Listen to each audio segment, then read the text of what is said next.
ये बात है 16 अक्टूबर 1957 की। जगह थी Sao Francisco de Sales, Brazil शहर। 23 साल के एंटोनियो विलास बोआस अपने खेतों में हमेशा की तरह काम कर रहे थे। उस रोज़ दिन की गर्मी से बचने के लिए उन्होंने रात के समय खेत में काम करना ज़्यादा सही समझा, लेकिन उनका ये फैसला उन पर कितना भारी पड़ने वाला है इसकी उन्होंने कल्पना भी नहीं की होगी। आधी रात के समय अचानक से उनका खेत लाल रंग की रोशनी से भर गया और उन्होंने आसमान की ओर देखा तो एक पल के लिए वो बिल्कुल दंग रह गए। रात के समय उन्हें लाल रंग का तारा दूर जगमगाते हुए दिख रहा था और एंटोनियो की आंखें लगातार उस तारे की ओर देखे जा रही थी। अगले ही पल एंटोनियो ने नोटिस किया कि तारे और उनके बीच का डिस्टेंस लगातार कम हो रहा है। ऐसा लग रहा है मानो तारा जमीन पर ही उतरने वाला है और तारा उनके पास ही आ रहा है। और उस समय ये बिल्कुल भी सोच नहीं सकते थे कि वो जिस चीज़ को तारा समझ रहे हैं वो असल में एक एलियंस का स्पेसशिप है और अगले ही कुछ घंटों में उनके साथ वो होने वाला था जिसकी उन्होंने कल्पना भी नहीं की होगी। तो एंटोनियो के साथ ऐसा क्या हुआ, जानने के लिए वीडियो को आखिर तक ज़रूर देखें।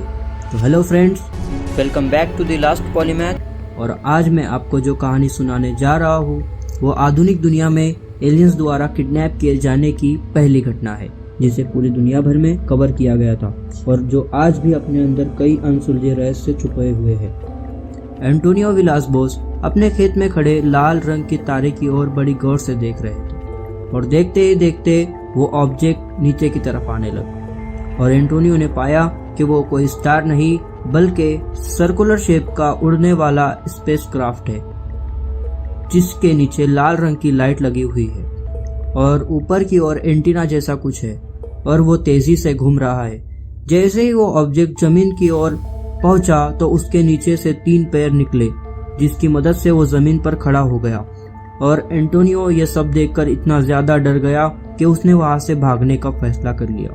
वो भागकर अपने ट्रैक्टर में बैठा वहां से भागने की कोशिश करने लगा। तभी कुछ मीटर का सफर तय करने के बाद उसके ट्रैक्टर की लाइट जलना बंद हो गई और जैसे मानो ट्रैक्टर ने आगे जाने से मना ही कर दिया।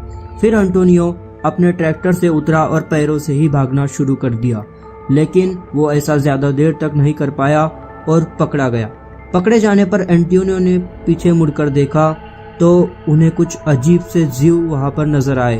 एंटोनियो के अनुसार वो जीव काफी हद तक इंसानों जैसे लग रहे थे।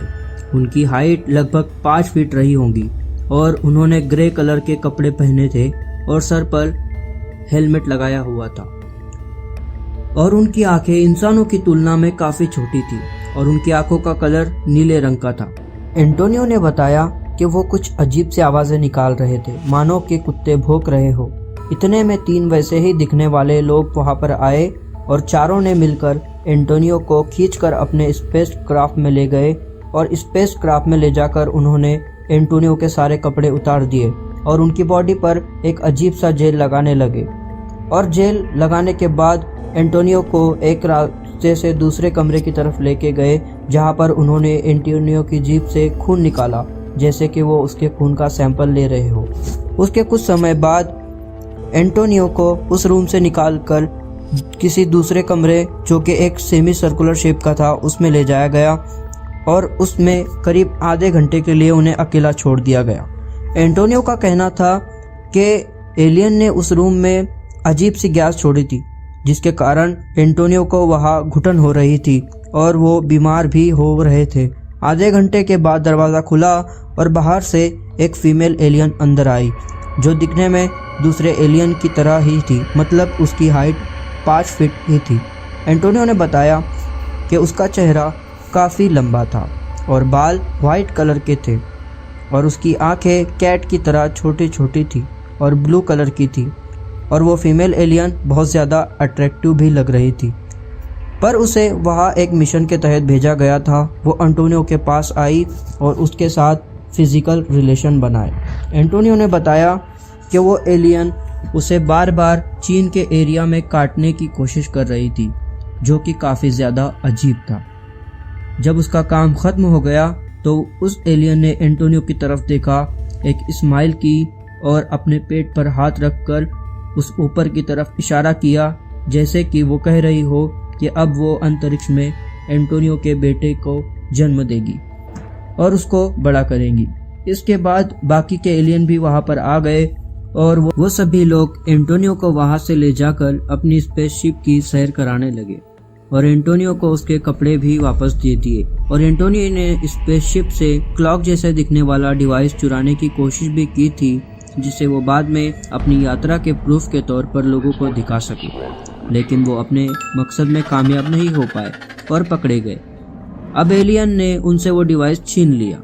उसके बाद एंटोनियो को स्पेसशिप से बाहर का रास्ता दिखा दिया गया और वो स्पेसक्राफ्ट आसमान में चला गया। अब इस घटना के बाद एंटोनियो जब अपने घर पहुंचे तो उन्होंने देखा कि 4 घंटे बीत चुके हैं और उनके हिसाब से घटना के बाद वो अपने आप को बहुत ज्यादा कमजोर महसूस कर रहे थे और उन्हें चक्कर भी आ रहे थे। उन्होंने इस बात को अपने आसपास के लोगों को भी बताया, लेकिन उनकी बात पर किसी ने भी विश्वास नहीं किया। उसके बाद उन्होंने जोस मार्टिन्स नामक एक जर्नलिस्ट से कांटेक्ट किया।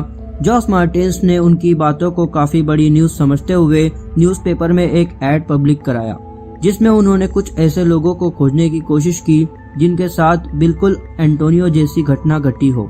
अब उन्हें ऐसा तो कोई नहीं मिला, लेकिन हाँ, ऐड को देखकर national school of medicine of Brazil के प्रोफेसर डॉक्टर ओलावो फोंटेस ने उनकी मदद करने का फैसला किया।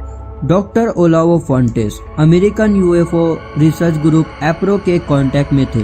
फोंटेस ने जब एंटोनियो की बॉडी को एग्जामिन किया तो उनकी बॉडी पर रेडिएशन का काफी असर देखने को मिला और एंटोनियो शिकायत भी कर रहे थे कि वो पिछले कुछ दिनों से बहुत बीमार महसूस कर रहे थे। उन्हें हमेशा चक्कर आते रहते थे और भूख भी कम लगती थी और उनकी आंखों में एक अजीब सी जलन भी होती थी। उनके पूरे शरीर पर रेड कलर के निशान भी थे, जिन्हें छूने पर उन्हें काफी ज्यादा दर्द भी होता था। ये सारे सिम्टम्स रेडिएशन के एक्सपोजर की ओर इशारा कर रहे थे और ज्यादातर लोग उनकी इस कहानी को सच मान रहे थे। लेकिन ऐसा क्या रीजन था कि उस समय एंटोनियो की स्टोरी पर कोई भी सवाल नहीं उठाए गए? इसका एक स्ट्रॉन्ग रीजन ये था कि एंटोनियो एक किसान थे। वो एक ऐसे इलाके से आते थे जो कि अंडर डेवलप था। एक किसान होने के कारण लोग उन्हें न सिर्फ कम पढ़ा लिखा समझ रहे थे, बल्कि लोगों की सिंपैथी भी उनके साथ थी। हालांकि उसके बाद उनकी जिंदगी इन बातों से काफी ज्यादा अपोजिट थी। एंटोनियो बाद में एक लॉयर बने और उनकी शादी भी हुई और उनके 4 बच्चे भी थे, लेकिन उन्होंने जो भी क्लेम किए थे वो उन पर कायम रहे और कई बार इन बातों से पीछे नहीं हटे और साल 1991 में उनकी मौत हो गई। अब मैं आपको बताता हूँ पीटर रॉजरसन के बारे में। ये वो इंसान थे जिन्होंने काफी लंबे समय तक एंटोनियो विलास बॉस के केस के बारे में काफी रिसर्च की थी। रॉजरसन ये कहते हैं कि एंटोनियो बेशक एक किसान थे, लेकिन वो बाद में लॉयर बने, तो वो अनपढ़ बिल्कुल नहीं थे। सेकंड पॉइंट, भले ही वो अंडर डेवलप इलाके में रहते थे, लेकिन उनके पास ट्रैक्टर था, यानी कि वो इतने गरीब परिवार से भी नहीं थे। इसका मतलब कि हम उनकी बातों को केवल सिंपैथी देकर सच नहीं मान सकते। एंटोनियो का केस पहली बार फरवरी 1958 में मीडिया के सामने आया था और ये साल 1962 तक ब्राजील के कई नेशनल न्यूज़पेपर और मैगजीन में छाया रहा था। रॉजरसन ने बताया कि एंटोनियो की कहानी के कई हिस्से पॉलिन अमेरिकन ऑथर जॉर्ज एडम्स की के लिखी स्टोरी से मेल खाते थे, जैसे कि मानो उन्होंने वहां से पढ़कर सुना दिए हो। रॉजरसन इस बात को लेकर भी काफी हैरान थे कि एंटोनियो को उस दिन की हर एक बात इतनी डिटेल में कैसे याद है।